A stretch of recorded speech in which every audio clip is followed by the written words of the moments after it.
love to have a microphone. So we thought we might use some of that time to hear from some of our elected officials.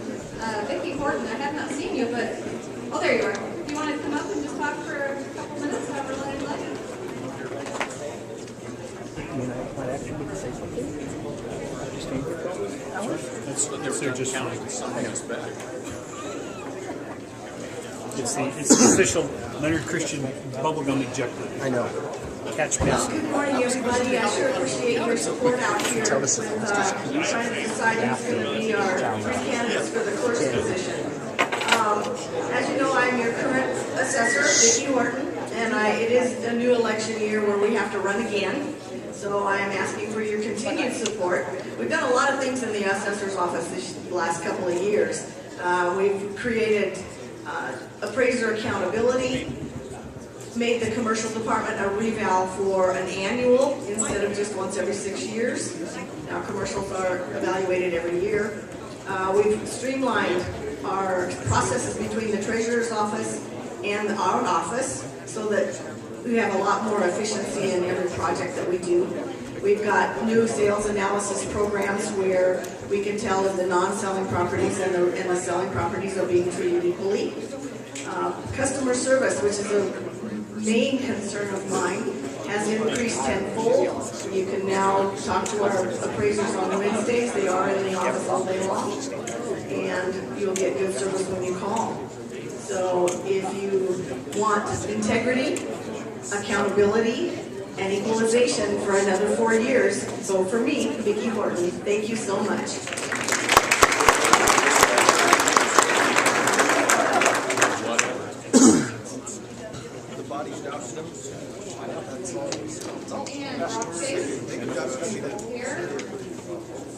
And I didn't hear it say.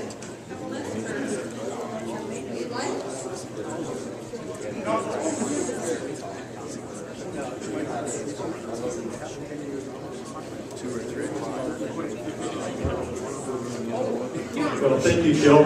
And just will be a couple minutes of that. I've had like one of these 10-day major flu, extreme headache, sinus things. So you probably don't want me up here any longer than you need to, but I do have signs out there. I'm running for re-election. I can't believe 4 years has gone by so quickly. It's really been about the best 4 years of my life. I just had so much enjoyment working for a boss like you guys. Really, you are my boss, you know. A lot of businesses you've been in, you know, places you worked at before, you kind of baby step to work, and every day I walk into the treasurer's office, I thank God that I've got another day there. So I am running for re-election again. I am the first county treasurer, Republican county treasurer since 1956, so I feel pretty good about that. And I ran as a write-in, so I became a little bit of a legend in Olympia because that they didn't think it could be done. But, you know, I think anything's possible in politics. That's why I'm really not taking anything for granted. I think I've done a good job, and I've had a lot of good help, too. You know, the people that work there, I had sort of this preconception of public service. And the people at the treasurer's office, you know, they've all been there 10, 20, 30 years. And no one really had ever asked them what they thought before. What efficiencies can you find? Because I didn't know what they were when I got in there, but they did. So we formed teams, and we've had a lot of successes that Mike alluded to in the treasurer's office. So part of the first year, in fact, Ralph Baker told me that once the first year, you're kind of like learning the job the first term. The second term is when you can really be effective. In the third term, you kind of I don't know, maybe it's time to find something else, I guess. But I did say when I ran, I would be happy to serve for a term or two. So if re-elected, you can take me to task on this. This would be my final term. And then it would be on, you know, one door closes, another one opens. But still, like I said, this has been the best time of my life to be able to have this dream of partial payments. You know, that was, you know, I've lost my job before, and it's not easy to come up with the amount of money you need if you don't escrow, or even to stay on top of things that you do escrow. So passing, since the first time in Washington State history, a partial payment plan for taxpayers, I think was wonderful. It took about 3 years. I thought everyone right away would just see the beauty of that, but they didn't. You know, there's a lot of forces that were fighting against that too.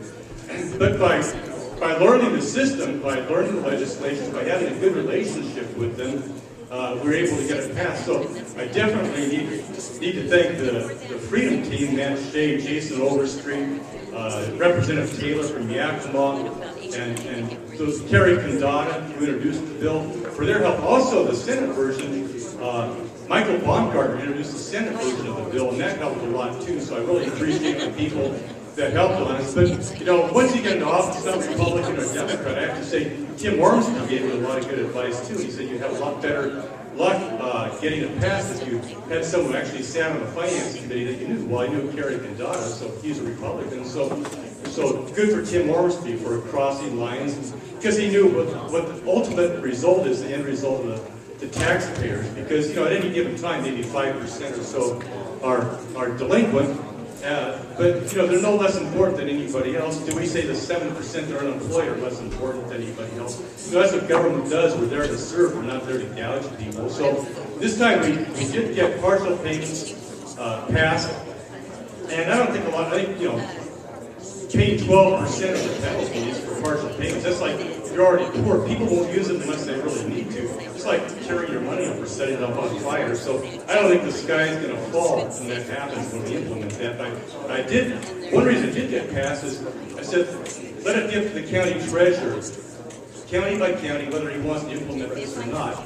And then it did pass. Still, strangely enough, the other treasurers are fighting that. And I said, look, I want this for the residents of Spokane County to be able to, if they need it as a tool, if they have a job loss, if they get ill, if they get Alzheimer's, whatever the reason, if they're a real estate agent, they have 1 good year and 3 bad years, you know, it helps them get on their feet. So we need to treat people as adults and allow them to budget their own money. And that's exactly what this does. So one thing we weren't able to do is get rid of the usurious penalties, you know, and the second month you get a 3% penalty on top of everything. And the 9th month you get an 8% penalty on top of everything. So Kerry Condata says, be glad you got what you did, and next year try and get the full price. So if re-elected, that's what I'll try to do, that and many other things. So thank you.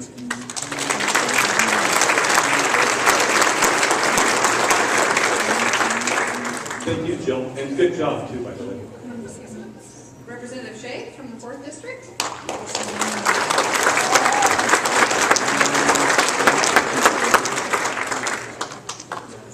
No, thanks for getting the microphone all sick, Rob.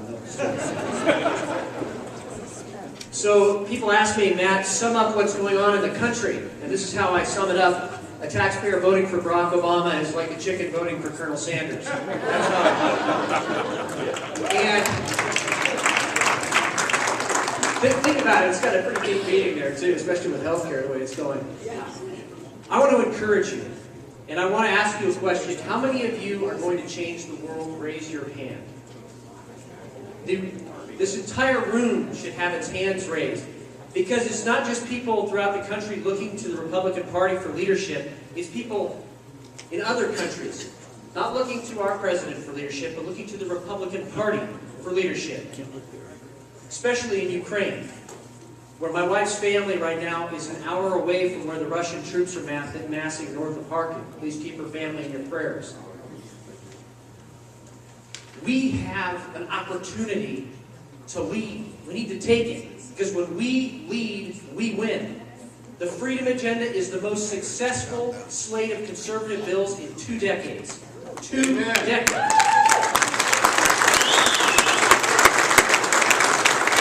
Out of 65 bills that we introduced under lower taxes, less government, and more freedom defined as pro-life, pro-liberty, pro-property, pro-gun, pro-veteran, and securing elections, we had 42 hearings, 30 passed out of the House or Senate, and 8 so far signed into law without veto by our very liberal governor. In addition to that, we had 25 national news stories, and some of our bills are becoming models throughout the country. That is how you lead as Republicans. We shouldn't be afraid of being Republicans. We should embrace it. We should go on the offense, because when we go on the offense, we win. And I want to talk to you about the life issue.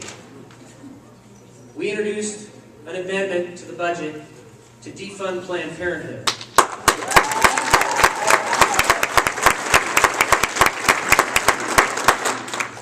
And then give that money to disabled veterans.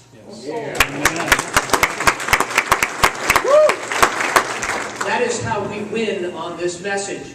And we came within 4 votes for the first time in 20 years of defunding Planned Parenthood. 4 votes.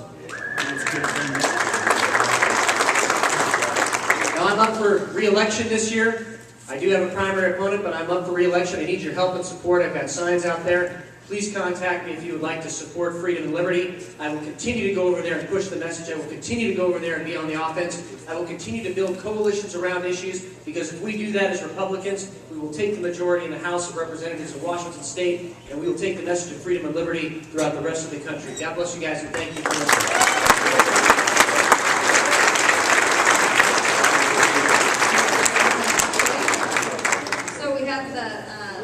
Results of round 2, I neglected to report how many ballots were cast the first time. There were 144 ballots out of 145 possible.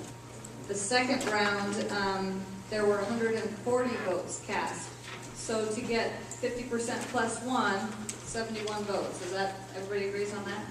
Okay, so 71 votes are necessary. The top vote getter this time, which received a majority of 88 votes, and therefore will move on to the county commissioners, as this body's #1 choice is Mike Bowles.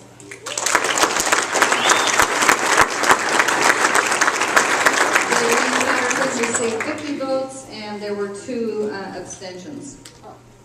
So all of the candidates, minus Mike Bowles, please return them to the screen, and we will have another round of voting Tell where her to stand by. we will choose our second choice to move on to the county commissioners.